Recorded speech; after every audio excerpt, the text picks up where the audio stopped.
नमस्कार साथियों, यदि आपको कहीं से 50 लाख रुपए, 1 करोड़ रुपए या उससे अधिक रुपए प्राप्त होते हैं तो आप क्या करेंगे?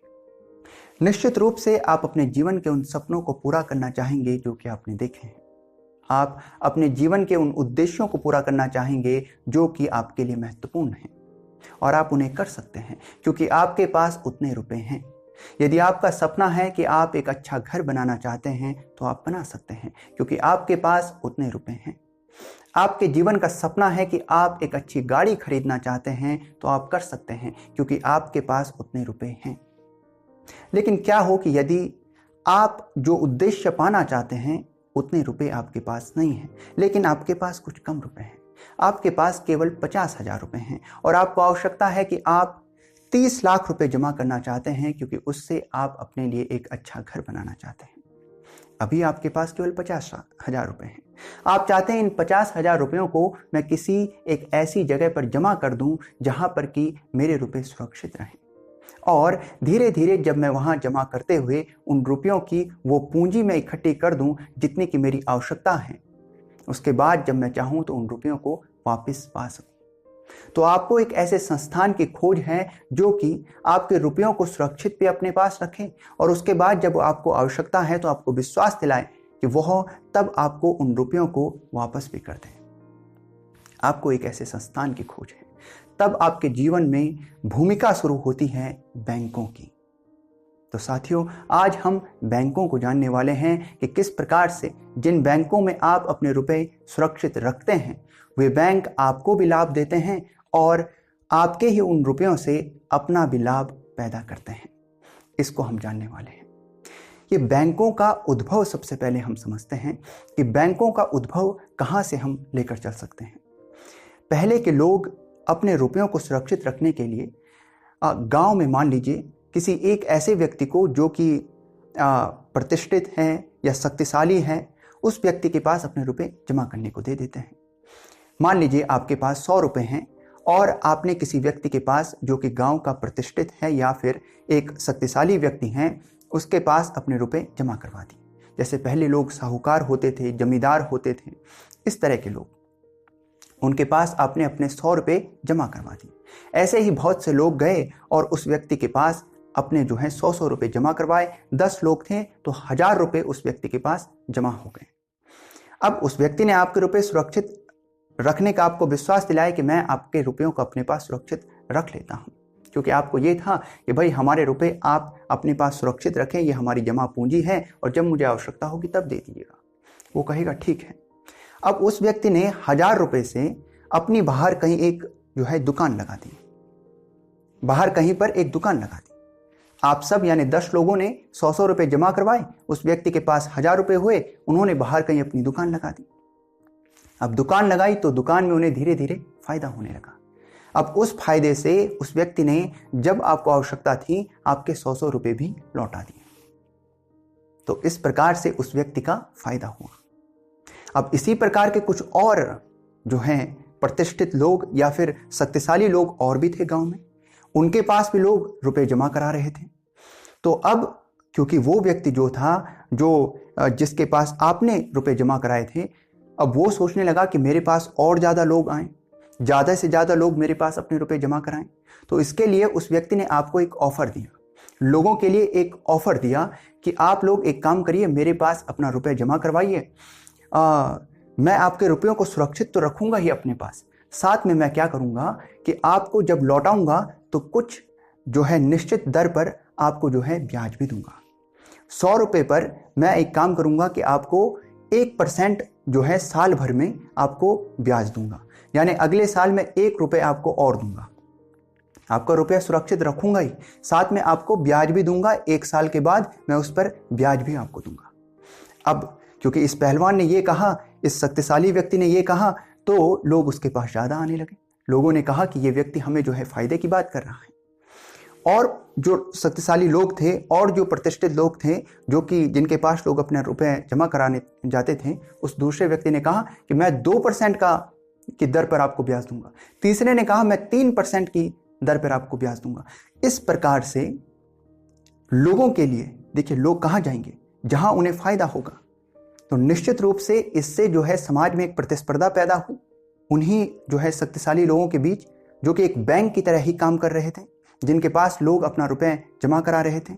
तो उन लोगों के बीच एक प्रतिस्पर्धा पैदा हुई। उस प्रतिस्पर्धा में जो ब्याज की दर थी या लोगों के लिए जो फायदा था और उन लोगों का जो फायदा था, दोनों ही जो है संतुलित होने लगा, दोनों के बीच एक संतुलन भी पैदा होने लगा। तो ये एक प्रकार से बैंक की तरह आप कह सकते हैं कि ये अलग अलग बैंक हैं जो प्रतिस्पर्धा में हैं और जो कस्टमर्स को जो है क्या करते हैं, अपनी तरफ आकर्षित करते हैं।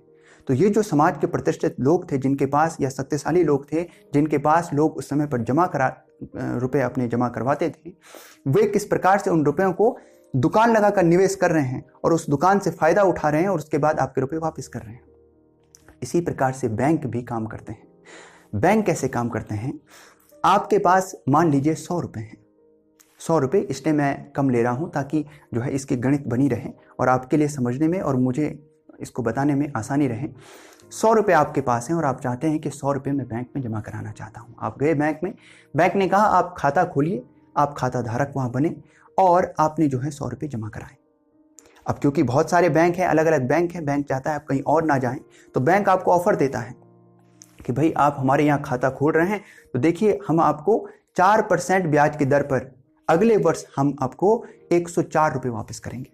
100 रुपये पर 4% ब्याज की दर पर एक साल में आपको जो है 104 रुपये आपके बनते हैं, वो हम आपको अगले साल देंगे। आपने कहा ये तो बहुत अच्छा है, मेरे 100 रुपये का जो मैं आपको जमा करा रहा हूँ आप उस पर 4 रुपये का इजाफा कर रहे हैं और 104 रुपये मुझे दे रहे हैं। आपने कहा ये अच्छा है मेरे लिए, ये मेरे फायदे की बात है। आपने अपने 100 रुपये वहाँ जमा करा दिए, आप चले गए। अब बैंक ये सोच रहा है कि मैं इस व्यक्ति के 100 रुपयों को एक साल में 104 रुपये कैसे बनाऊं। ये सोचने की बात है ना। बैंक जिसके पास आप 100 रुपये जमा करा रहे हैं, वो अगर आपको कह रहा है कि एक साल बाद मैं आपको 4% ब्याज की दर पर इस रुपए को 100 रुपये को 104 बना कर दूंगा, तो ये सोचने की बात है कि बैंक भी तो सोचेगा कि मैं 104 रुपये को 100 रुपयों को अगले साल 104 कैसे बनाऊं। तो बैंक क्या करता है, बैंक सभी लोगों के लिए एक ऑफर देता है कि आप लोग जिनको जरूरत है वो हमारे पास आएं और हमसे लोन लें या ऋण लें। हमसे ऋण लें तो आप एक कोई व्यक्ति मान लीजिएगा, उसे आवश्यकता थी और वो व्यक्ति चला गया बैंक में। उन्होंने कहा कि ठीक है, हम आपको जो है 100 रुपये, जो आपने 100 रुपये जमा कराए थे, वही 100 रुपये बैंक ने उस दूसरे व्यक्ति को ऋण के रूप में देना स्वीकार कर लिया। बैंक ने कहा आप ये 100 रुपये ठीक है आप ऋण के रूप में ले लीजिए, लेकिन आपसे हम 7% वार्षिक ब्याज की दर पर वसूली भी करेंगे, यानी हम आपसे अगले वर्ष 107 रुपये वापस लेंगे। 7% की दर पर हम आपसे जो है ऋण वसूल करेंगे, तो 107 रुपये हम वापस लेंगे। तो एक साल बाद वह व्यक्ति 107 रुपये बैंक में जमा करेगा जो ऋण लेकर गया है, और 104 रुपये जो व्यक्ति ने 100 रुपये जमा कराए थे बैंक उसको वापस करेगा। ये जो 3 रुपये का अंतर है, यही बैंक का लाभ है, यही बैंक का फायदा है, और इसी से बैंक की पूंजी बनती है, इसी से बैंक को फायदा होता है, इसी से बैंक नाम के व्यवसाय जो है लाभ में है, फायदे में है। क्योंकि अगर आप अब ये कहेंगे कि इस प्रकार का सवाल पैदा हो सकता है मन में कि भाई आप जो 100 रुपये जमा करवा रहे हैं, अगर बैंक उसे लोन लेने वाले को दे रहा है, तो अगर आपको ज़रूरत पड़ गई तो वो कैसे देगा फिर? तो ऐसा नहीं होता है। बैंक कुछ रुपए को जो कि ज़रूरतमंदों की आवश्यकता है उसे रिजर्व कर देता है, क्योंकि बैंक का व्यवसाय एक लार्ज स्केल पर है। ये कोई छोटा व्यवसाय नहीं, ये बहुत बड़ी संख्या में लोगों से चलते हैं बैंक, और बड़ी संख्या में लोगों का यहाँ पर जो है अपने खाते होते हैं। अगर मतलब लाखों लोगों में कुछ हजार लोग अगर अपना सारा का सारा रुपया निकाल भी देते हैं तो क्या फ़र्क पड़ता है बैंक को? कोई फ़र्क नहीं पड़ता है। और क्योंकि लाखों लोगों के वहाँ पर अकाउंट होते हैं, लाखों लोगों का वहाँ पर रुपया लगा होता है जैसे, और बैंक जो है कुछ ही रिस्क लेता है साथियों। बैंक जो है अपने रुपए जो लोन देता है वो बैंक पहले कुछ रुपयों को रिजर्व रख लेता है ताकि वे लोग जिनको ज़रूरत है उन्हें बैंक वापस कर सके, कभी भी दे सके, और बाकी जो रुपया है उसे बैंक लोन में यानी लोगों को ऋण देने में निवेश कर लेता है। वो एक किस्म का रिस्क है ना। हो सकता है कोई ना चुका पाए, किसी की कंपनी डूब जाए, इस तरह की भी स्थिति आ सकती है, तो वो बैंक रिस्क लेता है और लोन दे देता है। उसके बाद उसी से बैंक का फायदा भी होता है। जैसा ही अभी अगर आप एक उदाहरण देखें कि जो अडानी ग्रुप्स की कंपनियां हैं, उसमें जो है ये आया कि जैसे उसके शेयर गिरने लगे, और उसके शेयर जब गिर रहे थे तो उस समय पर यह सवाल पैदा हुआ कि भाई एसबीआई ने और एलआईसी ने, देश की दो महत्वपूर्ण संस्थान हैं जहां पर कि लगभग सभी लोगों ने अपना रुपया लगा रखा है। एसबीआई में भी आप लोगों ने अपना रुपया रखा है, एलआईसी में भी, बीमा में भी लोग जो है रुपया रखते हैं। तो ये सवाल उठा कि एसबीआई और एलआईसी ने अगर रुपया जो है अडानी ग्रुप्स की जो कंपनियां हैं उसमें दे रखा है या अडानी ग्रुप्स को दे रखा है, तो इस स्थिति में अगर अडानी ग्रुप्स के शेयर गिर रहे हैं तो एसबीआई को भी नुकसान होगा। एसबीआई को नुकसान होगा तो निश्चित रूप से जो है लोग जिनके रुपए एसबीआई में जमा हैं उनको भी नुकसान होगा। ये सवाल उठा तो एसबीआई ने कहा कि हमने जो अपने जो हमारा टोटल एक एक्सपोजर है या जो हमारा टोटल रेवेन्यू है उसका हमने जो अडानी ग्रुप्स को दिया हुआ है वो 0.88% है। उस टोटल रेवेन्यू का कितना है? 0.88% हमने दिया है। तो हमारा तो 1% से भी कम हमने उन पर अपना रुपया जो है उनको ऋण दे रखा है, उनको लोन दे रखा है। तो इस प्रकार से आप समझ सकते हैं कि लोन जो बैंक होते हैं ये बड़ी संख्या में लोगों को देते हैं, अलग अलग लोगों को। ऐसा नहीं कि एक ही जगह 50% पूरा अपना उसका लगा दिया, एक ही कंपनी को दे दिया, एक ही लोगों को दे दिया, नहीं, अलग अलग लोगों में अपना रुपया लगाते हैं, अलग अलग जगह लगाते हैं। और इस प्रकार से जो है बैंकों का जो ऋण देने का सिलसिला है ये बड़े स्तर पर चलता है, लार्ज स्केल में चलता है, बहुत सारे लोगों पर यह निर्भर होता है। और बहुत सारे लोगों जो है क्योंकि कस्टमर होते हैं, बहुत सारे लोग जो हैं खाता धारक होते हैं, तो वे अपना रुपया जो है बैंकों में जमा रखते हैं। तो निश्चित रूप से बैंक जो है मानव की एक सामान्य प्रवृत्ति पर भी निर्भर होता है कि मानव जो है, इंसान जो है, उसका नेचर है कि वो जब रुपए जमा करवाएगा तो उसी समय तो निकाल नहीं लेगा ना। जब वो रुपए जमा करवा रहा है तो वो कहीं ना कहीं उन रुपयों को लंबे समय तक वहां पर जमा रखेगा ही रखेगा।